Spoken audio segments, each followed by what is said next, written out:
우크라이나 전쟁을 도발했던 러시아가 전적으로 중국에 의지하고 있는 가운데 러시아군이 만약 중국 등의 강대국하고 군사적으로 충돌한다면 전쟁 초기부터 핵무기를 사용한다. 이런 극비의 군사 기밀 문서가 서방 세계에 유출되면서 파문이 일고 있습니다.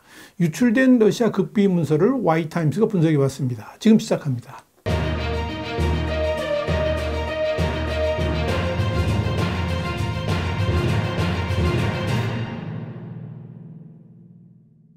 파이낸셜 타임스는 현지 시간으로 29일 이같이 보도를 하면서 이 중국과의 군사적 충돌 시에도 초기 때부터 전술 핵무기를 사용한다는 군사 교리에 주목을 했습니다. 서방 취재원에서 입수한 기밀 문서는 2008년에서 2014년 러시아군 훈련을 위해 작성된 29건으로 전술핵 운용 원리 논의가 포함된 워게임 시나리오 등을 담고 있다 그러면서 이 전술핵 사용의 문턱이 러시아가 그간 공개적으로 인정했던 것보다 낮은 것으로 보인다. 이렇게 밝혔습니다. 파이낸셜 타임스는 이어서 이들 자료는 러시아군이 핵 전력을 국가 방어 전략의 주춧돌로 본다는 점을 방증하는 것으로 어떤 전장 조건에서 선제 핵 공격을 가할 수 있도록 훈련했는지를 보여준다 그러면서 한 문서에 따르면 동아시아를 담당하는 러시아군 동부군관군은 중국의 침공을 가정한 다수의 시나리오에 맞춰 전술핵 사용 예행 연습을 했다. 이렇게 전했습니다. 이 중에 한 훈련은 중국의 러시아 공격 시 러시아가 중국군 2차 침공 전력의 진격을 막기 위해서 전술핵으로 대응하는 시나리오를 담고 있었는데, 이는 중국군이 최초 러시아를 공격한 뒤 바로 그 다음 부대를 투입할 경우에 핵무기로 반격할 수 있다는 뜻이어서 충격적입니다. 사실 러시아의 대중국 핵무기 사용 시나리오는 러시아가 그만큼 중국군을 두려워하고 있다는 방증이라 할 것입니다. 특히 유출된 문서 가운데 중국의 침공 가능성을 가정해서 지속적인 훈련의 필요성을 강조하고 있었는데, 이는 푸틴 러시아 대통령과 시진핑 중국 국가주석 사이에 제한 없는 파트너십을 대외적으로는 공표하면서 내부적으로는 언제든지 전쟁을 벌일 수 있는 상대로 규정하고 심지어 핵무기 투하를 전제로 한 전쟁 연습까지 해왔다는 점에서 중국의 반응이 주목됩니다. 파이낸셜 타임스는 이와 관련해서 오늘날 중국과 러시아 간의 전쟁 전망은 터무니없는 것처럼 보일 수 있지만, 러시아로부터 입수한 시나리오는 모스크바 군대가 중국의 위협에 대해서 어떻게 생각했는지, 그리고 우크라이나에서 전쟁을 수행하기 위해 배치한 전술에 대한 세분화된 통찰력을 제공하고 있다. 이렇게 전했습니다. 파이낸셜 타임스에 따르면 한 워게임 시나리오에서는 중국이 가짜 시위대를 고용해서 러시아 극동 지역에서 경찰과 충돌하도록 한 다음에 방해꾼을 보내서 러시아의 보안 인프라를 은밀하게 공격합니다. 긴장이 비등점에 도달하면 중국은 러시아를 대량 학살이라고 비난하면서 군사적 대응 수위를 높이고 이어 국경에 군대를 전격 배치합니다. 그러면서 중국과 러시아 간의 군사적 충돌로 이어지게 된다. 그런 내용입니다. 이에 대해 베를린 카네기 러시아 유라시아 센터의 알렉산더 가브예프 소장은 러시아가 2008년에서 2014년 동안 명백히 위협으로 여겨지는 중국을 상대로 이런 전쟁 게임을 정기적으로 연습했다 그러면서, 이 러시아는 항상 나토가 주요 위협이고 중국은 파트너라고 말했지만 많은 새로운 무기 시스템이 개발되면 극동 지역에 먼저 배치되었다는 사실을 잊어서는 안 된다라고 말했습니다. 1969년 7개월간 미신고 군사 충돌을 포함해 가지고 중국이 인구 밀도가 낮은 국경 끝에서 러시아의 약점을 악용할 수 있다는 모스크바의 우려는 1960년대와 1970년대에 특히 두드러졌습니다. 1990년대에는 러시아가 동쪽 이웃 국가들의 부상에 직면하면서 다시 갈등이 고조되었습니다. 그러나 푸틴이 집권한 후에 역학관계는 바뀌었습니다. 중국과 러시아는 서로를 침략하거나 핵 선제 공격을 하지 않기로 합의하고 모든 영유권 주장을 포기했습니다. 푸틴은 2012년에 집권한 시진핑과 더욱 긴밀한 관계를 구축했습니다. 두 사람의 협력은 우크라이나 침공 몇 주 전부터 제한 없는 파트너십이 되었습니다. 중국은 서방 제재로 인한 타격을 줄이기 위해서 모스크바의 캠페인의 암묵적인 지원과 함께 이 경제적 생명줄을 제공했습니다. 이번 극비 문서의 유출과 관련해 크렘린궁 대변인은 현지 시간으로 28일 유출된 문서의 진위가 의심스럽다 그러면서 중국과 러시아 간의 관계는 이미 영원한 우정으로 맺어졌으며 중국 위협론은 전혀 근거가 없는 것이다 이렇게 강조했습니다. 그럼에도 크렘린궁은 이번 문서 유출 자체가 중러 관계에 미칠 악영향에 대해서 적잖이 당황하고 있는 것으로 보입니다. 그도 그럴 것이 지나치게 세부적이고 공격적인 전쟁 시나리오를 보면 이 러시아의 극동 영토에 대한 중국의 제국주의적 야욕을 러시아가 의심하고 있다는 명백한 증거가 되기 때문입니다. 일부 문서에는 중국이 카자흐스탄을 경유해 가지고 시베리아 서부와 우랄까지 공격할 수도 있다. 이런 우려를 제기하고 있습니다. 그러나 2008년까지 거슬러 올라가는 여러 훈련에서 침략군의 궁극적인 목표는 러시아 극동 지역을 점령하는 것이다. 이렇게 규정하고 있습니다.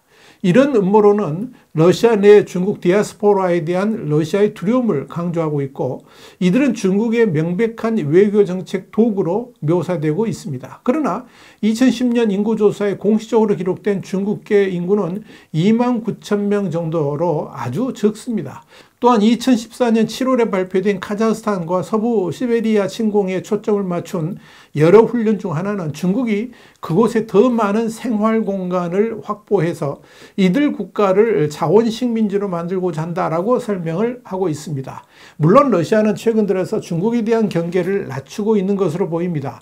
2018년과 2022년 모스크바군이 극동지역에서 실시한 대규모 보스토크 훈련에는 중국의 제한적 참여가 허용됐고 중국은 S-400 미사일 방어 시스템 같은 러시아의 첨단 무기를 도입하기도 했습니다. 양국은 작년에 일본 문 앞에서 최대 규모의 해군 및 공군 합동훈련도 실시한 바 있습니다. 그러나 이 중국과 러시아 간의 군사훈련은 명백하게 제한적이었습니다. 이에 대해서 국제전략연구소의 윌리엄 알베르케 소장은 군사협력이 공동작전, 계획 또는 동적 표적화 같은 특정 민감한 영역보다는 여전히 사진 촬영 기회와 퍼레이드에 주로 제한되어 있다고 말했습니다. 서방 국가들 간의 합동 군사훈련처럼 모든 것을 오픈하면서 서로의 무기 체계를 공유할 수 있는 실질적 군사훈련을 하는 것이 아니라 중국과 러시아 간에는 이 군사기밀은 공유하지도 않고 전시적 효과에만 치중하는 훈련을 하고 있다 하는 그런 의미입니다. 러시아가 지난해 11월에 중국 국경 근처에서 실시한 핵무기 탑재 미사일 시스템 훈련도 러시아군이 여전히 중국과의 충돌을 대비해서 전술 핵무기를 사용할 수 있는 훈련을 하고 있다는 것을 보여준다. 이렇게 파이낸셜 타임스는 밝혔습니다.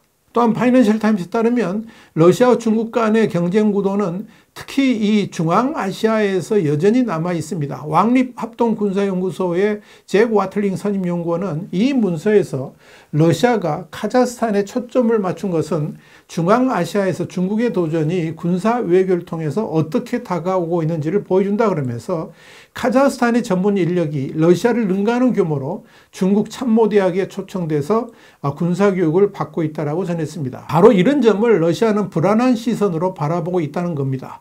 특히 러시아가 과거와 같이 중앙아시아 지역의 경찰로서 군림할 수 있는 여력이 사라졌는데 중국이 그런 공백을 메꾸고 있다는 점에서 러시아는 중국을 날이 갈수록 두려운 시선으로 바라보고 있다는 것이 파이낸셜 타임스의 관점입니다. 이번에 유출된 이 러시아의 극비 문서를 보면 러시아의 핵무기 사용 가이드라인 수준이 매우 낮아졌다는 것을 알 수 있어서 유럽 사회를 긴장하게 만들고 있습니다.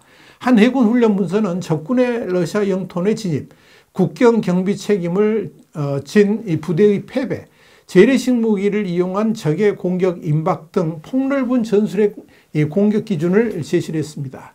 이 문서는 전술핵 사용 기준이 러시아군의 손실로 인해서 적군의 주요 공세를 멈추는 것이 돌이킬 수 없도록 실패하는 경우, 러시아의 안보가 위태로운 경우 등 여러 요인의 조합이라고 지적을 했습니다. 특히 러시아군 전략 핵 잠수함 전력의 20% 이상, 핵 추진 잠수함의 30% 이상, 순양함 3척 이상, 공군기지 3곳 이상이 파괴될 경우에도 각각 잠재적인 전술핵 사용 조건으로 꼽았습니다. 이 밖에도 외국이 공격하거나 군사적 충돌을 확대하지 못하도록 억제하려는 경우, 또 러시아군의 전투 패배나 영토 상실을 방지하려는 경우 등 폭넓은 목표를 위해서 전술핵을 쓸 수 있도록 한 것으로 나타났습니다.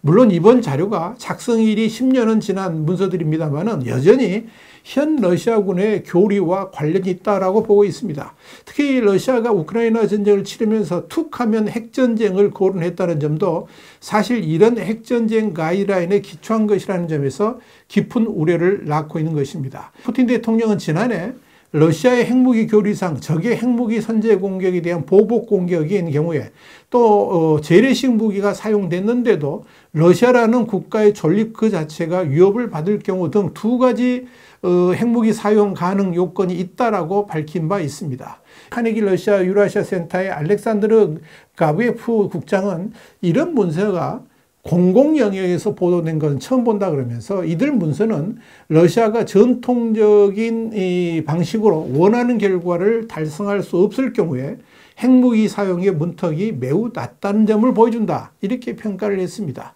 러시아 전술핵은 미국을 겨냥한 전략 핵무기와는 다르게 유럽과 아시아의 전장에서 제한적으로 사용될 목적으로 만들어졌는데 미국은 러시아가 최소한 2,000기의 전술핵을 보유한 것으로 추산하고 있습니다. 분명한 것은 미국은 러시아 핵무기 사용과 관련해서 강력한 대응 의지를 밝히고 있다는 점입니다.